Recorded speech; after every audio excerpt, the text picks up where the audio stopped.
we are going to be doing a mid-year check-in. I have not been able to consistently read pretty much at all yet this year.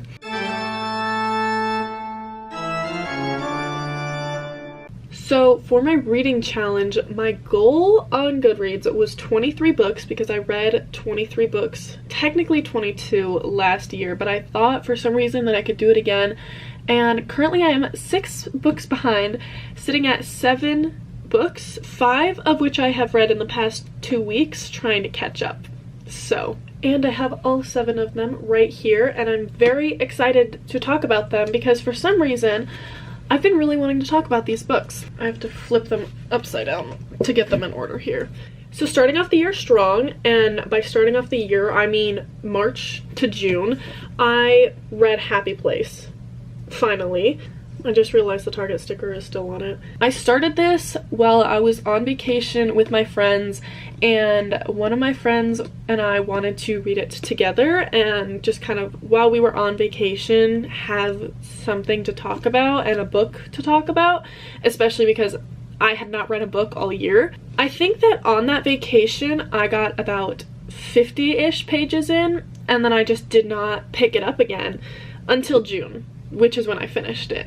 So I gave this book 4 stars, and I honestly don't remember anything about it.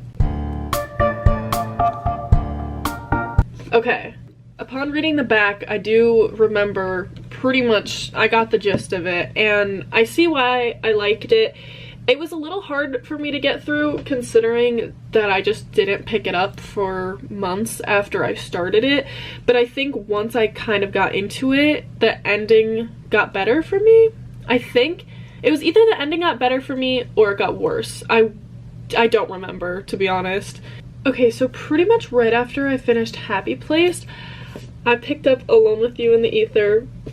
This did not disappoint. I think I like this 10 times better than I liked Atlas 6, which is saying a lot, to be honest. I started this while in Hawaii, which I think also kind of just says a lot about the vibes, and maybe part of the reason why I liked it so much, because I just liked where I was. So I started it on June 16th and finished it July 6th, so it took me about a month to read, but honestly, it felt like I was reading it at a pretty consistent pace, and I genuinely loved every second of it. I gave it 5 stars, and if you have this book and have not read it, or if you've just never heard of it, I recommend this. I highly recommend this, and I think that everyone should at least try to read it.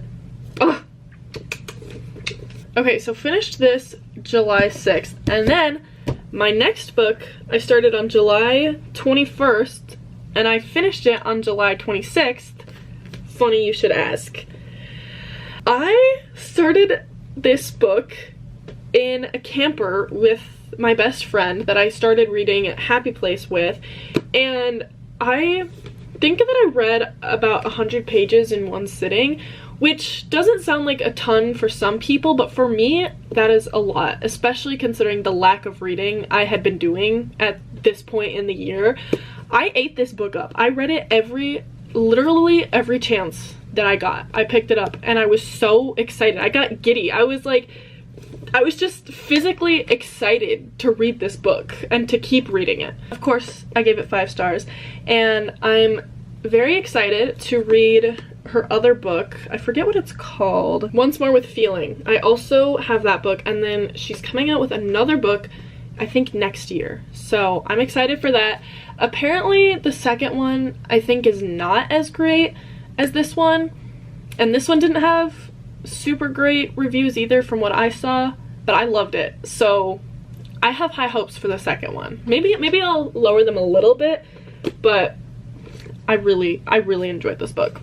Okay, so after I finished Funny You Should Ask, I decided that I needed to lock in and I needed to just catch up on my reading goal, and I read Funny You Should Ask in less than a week, which is crazy. Like, I barely read books that fast. I decided to go with We Were Liars next because I've been wanting to read, this was kind of mystery thriller vibes, and I've been wanting to read it for a while. I read it in one sitting. I think it took me, I think I started it around 8 p.m. and I finished it at 2 a.m.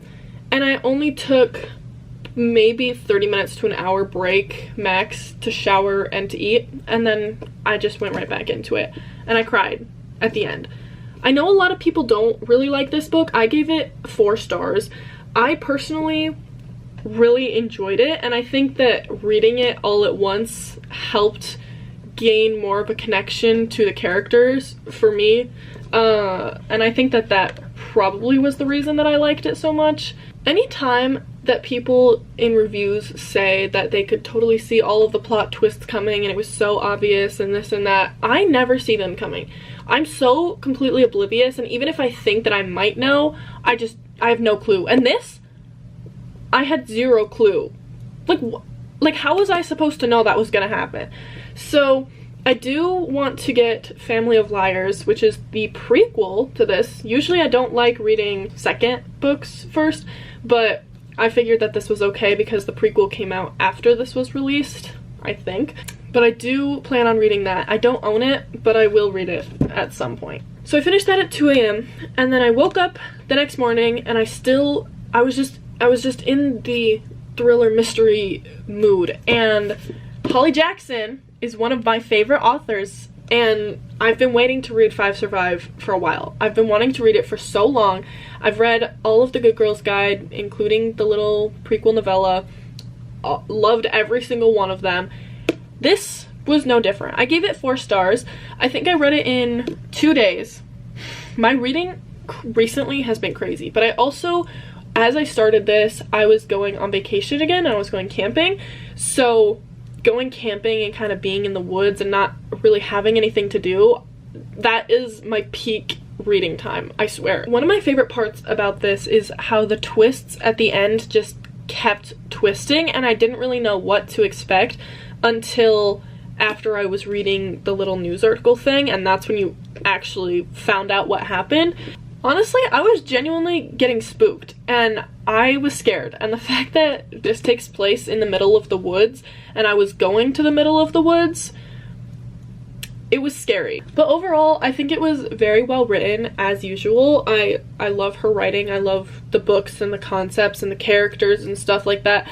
In the beginning, I had to read the first page over a few times just because I did not understand what was happening for some reason, and then once I kind of found out where they were and what they were doing, it made a lot more sense. Reading thrillers and stuff have the tendency to be read quick. It's just fast-paced and easy to follow along, so that helps. So after I finished 5 Survive, I finally read The Cruel Prince. Genuinely, I have had this book for I think 3 years, and I still just read it. This is one of my best friend's favorite series, and she has been pushing me to read it for a very long time, so I did this for her, and then I ended up just really loving it. I think I gave it 5 stars. Okay, yes, I did give it 5 stars, and I also read this in 2 days, I want to say. Yeah. In the middle of it, I also went out and bought the second and third books, so I think that was just a testament to how much I was really enjoying it. Honestly, I was very nervous to pick it up because I have not read a fantasy book in forever. It's mainly just been romance, and then I wanted to kind of explore with thriller, mystery type, and then getting back into fantasy was nerve-wracking, but it worked. It worked really well, and I devoured this book, and I'm so excited to start the second one. So again, 5 stars. I know that it's a very popular series, very, you know, both ends of the spectrum, but I really loved it, and I thoroughly enjoyed it. Okay, so last and most recent book I found at a little bookstore when I was camping. It was just a cute small little thriller that it was the shop's book club's book for the month, and since it was for the book club, it was 15% off, so I was like, why not get it? And that book was The Paris Widow. It is about 300 pages exactly, and for a thriller, like, that just seems quick and short, and I was excited because, you know, I really loved We Were Liars, I really loved 5 Survive. This just did not feel thrilling whatsoever. I still read it in 3 days, so it was still fast-paced enough and I still enjoyed it enough to want to keep reading it. And I did give it 3 stars, which is maybe a little generous, but 2 just felt too low. I think the ending had a very solid thriller type ending and mystery type ending. You got all of the answers to anything that, like, all of the loose ends were just tied up nicely, and it had like kind of just packed a little bit of a punch. But the rest of the book did not match that vibe at all. It was not my favorite. A big criticism that I did see on the reviews was about the main character. I liked her, and I think that she's the reason that it kept me going through the book, because I just did not care about the plot at all. This book was kind of going out of my comfort zone though, which I was very happy about to do, but again, kind of exploring a different genre and a book that I've never heard of before and that I knew didn't have great reviews. But typically, if I know something doesn't have great reviews, I'm determined to want to like it, and I'm determined to figure out why people don't like it. And usually I do like them, but this one was just kind of mediocre, to be honest. All that being said, I am very proud of myself for being able to read. I keep looking at myself in the viewfinder, but I'm very proud of myself for being able to read these all anyways, just because I have been struggling a lot. I don't know if I'll hit my goal of 23 books, because that is a little ambitious, and I technically did not hit it last year because I finished a book on New Year's Day, and somehow that counted towards my 2023 goal. I did not count it mentally. I don't know why I'm so out of breath. Anyways, I don't know what book I'm gonna pick up next. I very heavily mood read, which is kind of why I've struggled so much this year to find one. It'll either be The Wicked King, or I also want to kind of pick up the Sinners duet of There Are No Saints and There Is No Devil. I brought that one with me while I was camping because they're both short books, and people have compared it to the TV show You, which I love. So I think I would like those books, but I don't know if I want to keep going with The Cruel Prince first, or maybe I want to get into horror as well. I like being scared by books. One of Us is Lying. I have that, and I think I want to read because one of my friends really liked it, and that's a genre that she mainly reads, so I think I would like it too. Anyways, I know this was a very simple, kind of scattered video, but I really appreciate you watching. Again, like I said, I've been trying to catch up more on my reading goal, and I want to expand this channel to be more than just books, even though that is kind of what I've mainly been doing recently. I also have been getting into a lot of different new things and wanting to try a lot of new things. So if I feel like documenting that, I guess this is just the place that I'm gonna put it. Again, thank you, and hopefully it's not gonna be another 8 months. I think I said that at the end of my last video too, but it'll probably be true this time. I don't know. Okay, bye.